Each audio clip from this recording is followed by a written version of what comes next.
To tell Anna Delvey's story, we must also try to understand her motives. Is she the world's greatest con artist? Is she a genius? Or is Anna the embodiment of what our parents told us when we were little? You can achieve anything if you believe in it hard enough. Or maybe she just had such a big pair of stones that she's all of these things. Let's dive into Anna Delvey's greatest con, convincing the world into thinking that she was a heiress and walking away with more money than any of us see in our lifetimes. Anna Delvey, born Anna Sorokin in 1991, growing up in Domodedovo, Russia, she was unremarkable in every way. Her father was a truck driver and her mother owned a small convenience store.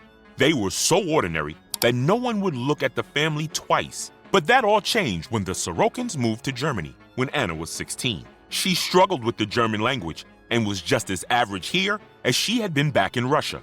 Her father, Vadim Sorokin, became an executive at a transport company and later opened an HVAC business. So the family, though not exactly rich by any stretch of the word, were much more comfortable in Germany.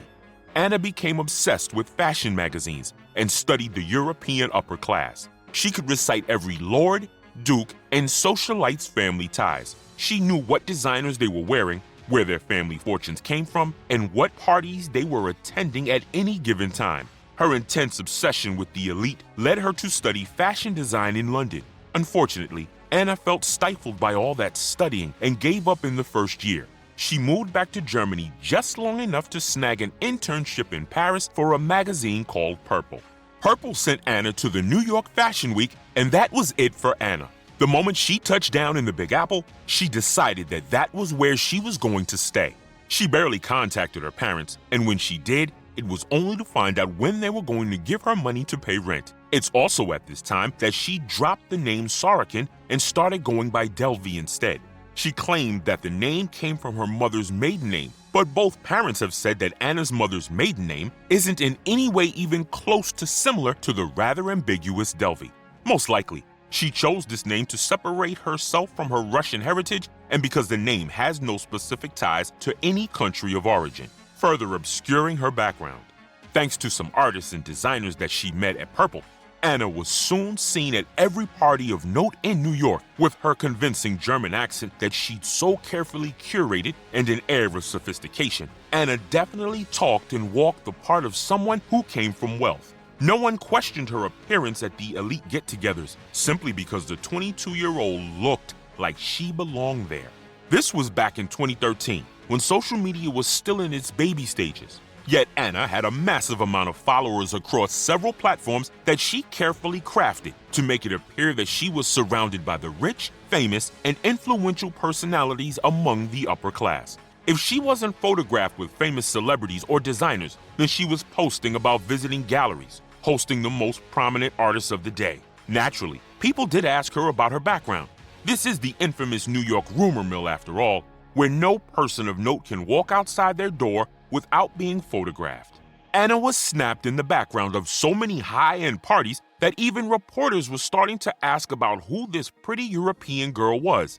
Anna kept her origins intentionally vague. According to Anna, she was the daughter of an obscure German billionaire and that she was looking to receive her trust fund at the age of 25, 45 million to be exact.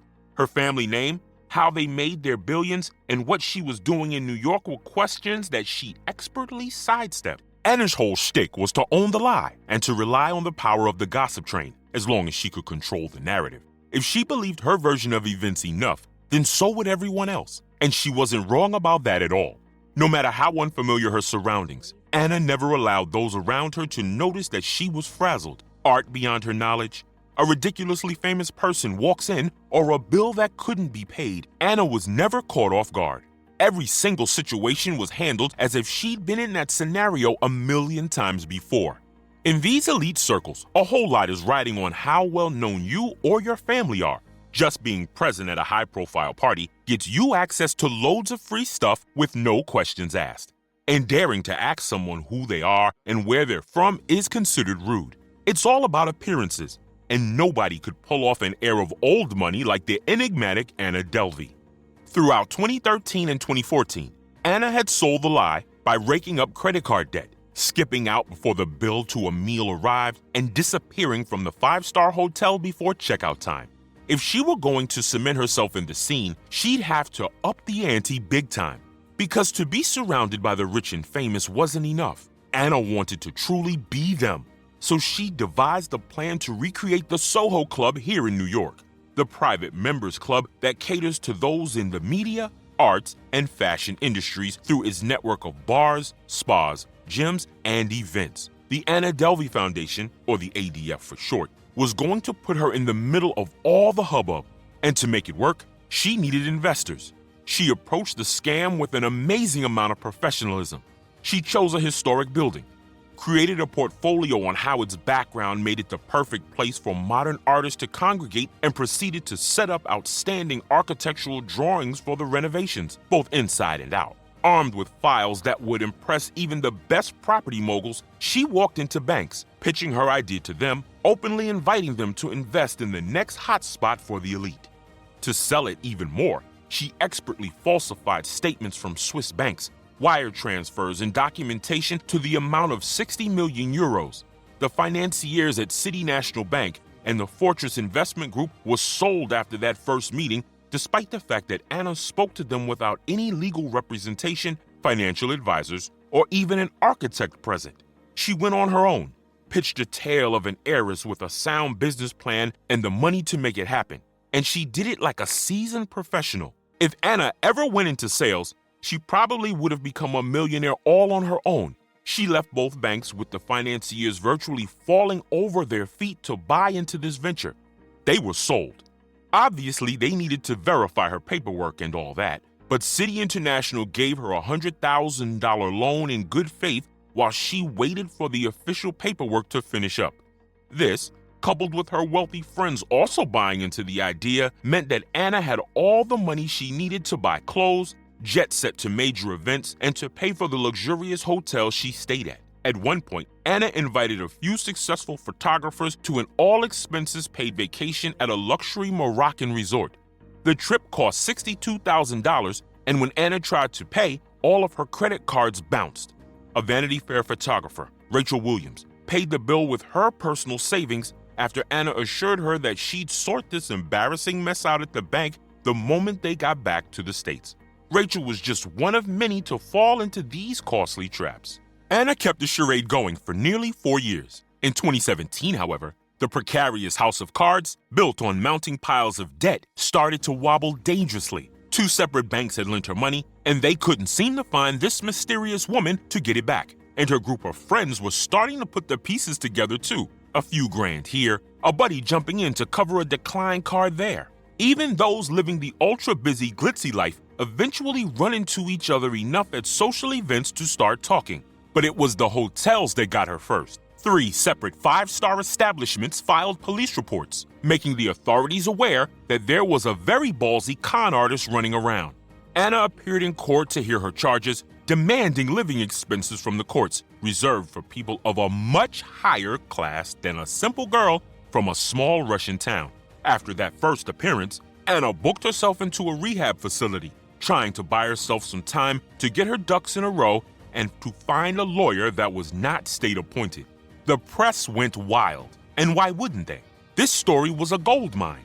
The very photographers and reporters that she'd rubbed shoulders with were now printing stories about the pretty mysterious and utterly outrageous commoner that manipulated the richest, the banks, the best hotels, and even the press into thinking that she was, well, a somebody. The absolute media storm snagged herself a pretty decent legal team who were willing to do the work on her loan. How ironic is that? But they knew full well that this audacious fraudster was sitting on a mound of gold with her story. She just needed to cash in on the book deals and interviews later. In their defense, Anna Sorokin was simply faking it until she made it. And that wasn't fraud at all. She had a bunch of loans she couldn't pay. Sure, but plenty of people have boatloads of debt, and they aren't considered criminals. The trial was a circus. Anna hired a personal stylist to dress her for court. Cameras flashed, reporters practically fell over themselves for a second of her time, and Anna looked like she was attending New York Fashion Week every day of the trial. Fabulous, dressed to the nines, and with that air of old money superiority that she was so well known for. No one can deny that Anna was living for the attention, and the diva antics just got more outrageous when she refused to enter the courtroom because the outfit that her stylist chose wasn't to her liking. Before her sentencing, she sat down for an interview and stated, "I'd be lying to you and to everyone else and to myself if I said I was sorry for anything." You can't deny that her lawyers did a pretty decent job of the whole debacle. Despite owing hundreds of thousands, Anna walked away with a guilty verdict and a sentence of 4 to 12 years, of which she only served 3. She was released under house arrest and promptly hired a film crew to follow her around so she could return to the limelight, even though her internet privileges were revoked during her parole. Then, as you probably know, Anna received a nearly $400,000 payout for the highly successful Netflix series on her elaborate scams, most of which went directly to her lawyers and to repay some of her outstanding debts. She's in the works for a book deal, a reality show, and she's even selling her own art. And it's not half bad, actually. Kind of quirky and unusual, but certainly not terrible. Not to mention, any interviewer who'd have her, a fair number of reality shows and countless plays, TV shows and movies that took her story as inspiration. Anna has never contested any of these cinematic works. If anything, she's basking in the attention. It's a little concerning just how many fashion designers and B-list Hollywood stars are clamoring to have a moment on screen with the world's most famous grifter. And Anna's willing to do almost anything for a price. She's even attempted to auction off her boyfriend's identity for $10,000. She's still in the US and will be until she can legally take off her ankle monitor. The moment her probation ends, authorities plan on exporting her back to Germany to her parents. So she's banking on every single penny she can make until that day comes. Anna is still going by her socialite identity, Anna Delvey, and she's still using the German accent. Anna Sorokin has officially become Anna Delvey in the eyes of the public. Is it likely that Delvey will reoffend again? Well, no. She's too well known and too heavily surveilled for that to be possible. But she's sure going to continue to cash in on every single event and product that her fame will allow. The real question we need to ask ourselves is whether or not we should be so willing to give a convicted felon the opportunity to become a millionaire. It is, after all, us who are watching the shows, buying the art, and clicking in to see her next public appearance. The first time it was all on Anna, but this time around, we're the ones making her rich.